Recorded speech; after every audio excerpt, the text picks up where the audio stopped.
Welcome and thank you for coming.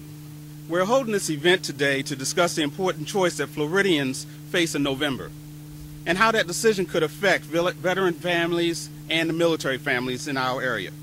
My name is Anthony Butler and I'm a veteran of the U.S. Air Force.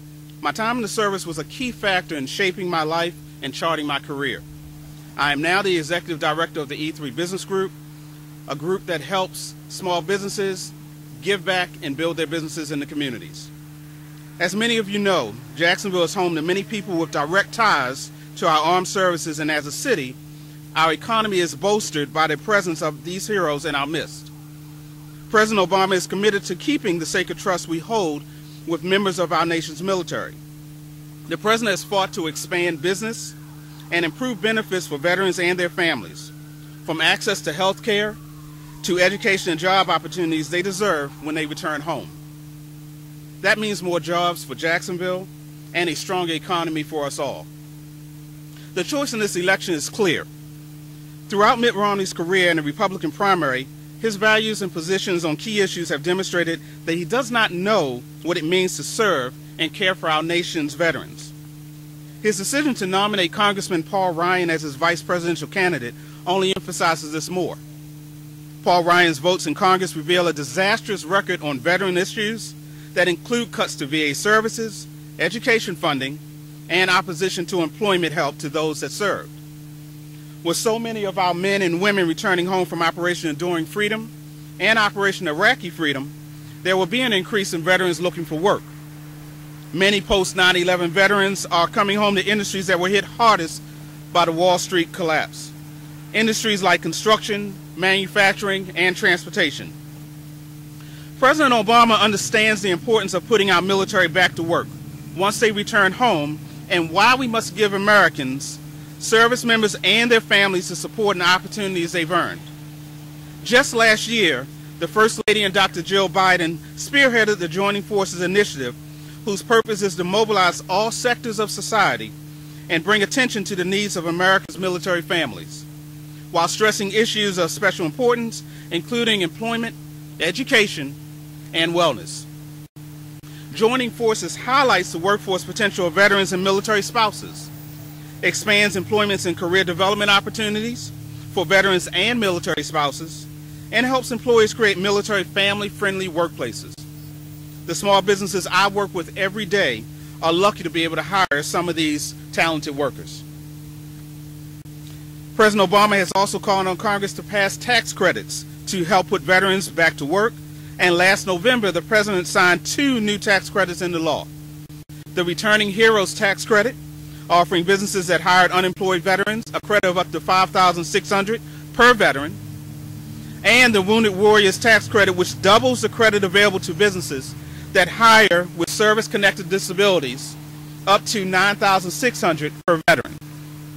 These are the actions of a president that is committed to our veterans and stands in direct contrast to Romney-Ryan plan, which would cut $11 billion from veteran services for efforts that help fight veterans' homelessness and provide services to wounded service members transitioning back into civilian life.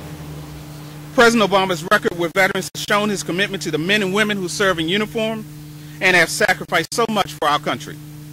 I want to thank you all for coming, and will now hand it off to a local veteran, Mr. Don Herron. My name is Don Herron.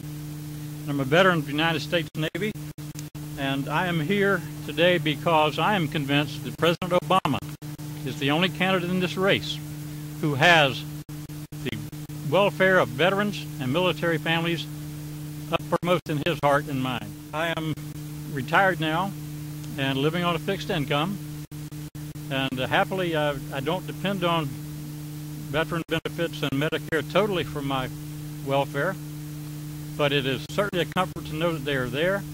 And I also realize that if they were not there, I would be one severe illness away from bankruptcy. That's just a fact. One thing I know that I would not be able to do is afford my care if the Romney-Ryan plan were to come to fruition. Voucherizing Medicare or privatizing in some way is only opening the door to a disaster for seniors. There are more than $6,300 a year that will be added to Medicare recipients if the Ryan-Romney plan is put into effect. That I cannot afford, most seniors cannot, most veterans cannot. The bankruptcy I mentioned before would be a financial ruin to so many people just like me in the same situation.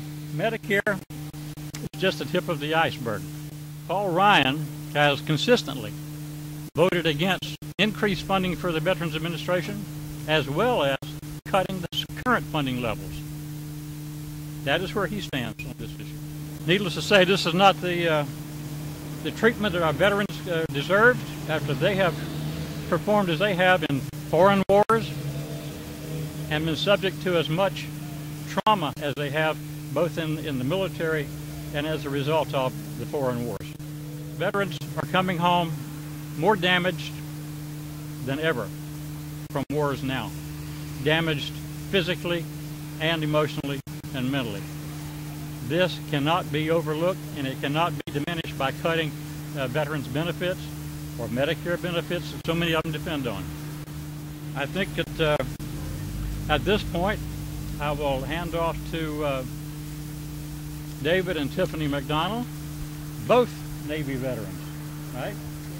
And local, and raising their families here in Jacksonville now. Thanks, Don. My name is David McDonald, and my wife and I are both veterans in the U.S. Navy. We actually met in the service, and after getting out, decided to raise our family here in Jacksonville. One thing that has pretty much been guaranteed since World War II is the guarantee that you'll put your life on the line, your country will look out for you. That means getting you the right gear in the field, a proper education when you finish your service, and the quality of care throughout your life. I'm actually a prime example of that commitment.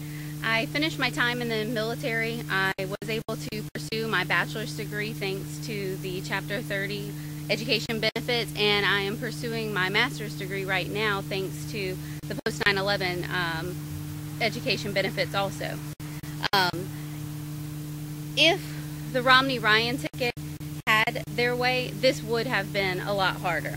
Ryan openly opposed the post 9/11 GI Bill in 2008. He also voted against an amendment that would create an expanded education benefit for veterans. The amendment would have provided $4.6 billion for military construction and a permanent expansion of education benefits for the post 9/11 veterans. These are the kind of policies that have given my wife and me the opportunity to pursue our careers. President Obama knows how important these policies are for military families, and that is why he supported these efforts. He's had our back, and that's why we have his. Let's get real for a moment. I don't need a script to let you know how much the president has done for veterans and for the military. He cares. He wants to make it better for the men and women that have served with honor for this country. We know where our important people are. President Obama cares about all people, and the veterans are very high on that list. With Romney and Ryan, the choice is clear. We need to stay with a president that will help with access to health care, help with education, help with employment, and continue to move forward in honoring the military families and the members like those that are standing here today. President Obama will always stand up for those who have served. And that's why we're here today, to support him and continue to support the initiatives that he's put forth for the military veterans. I thank you all for coming out here today to hear this important message and welcome any of your questions at this time.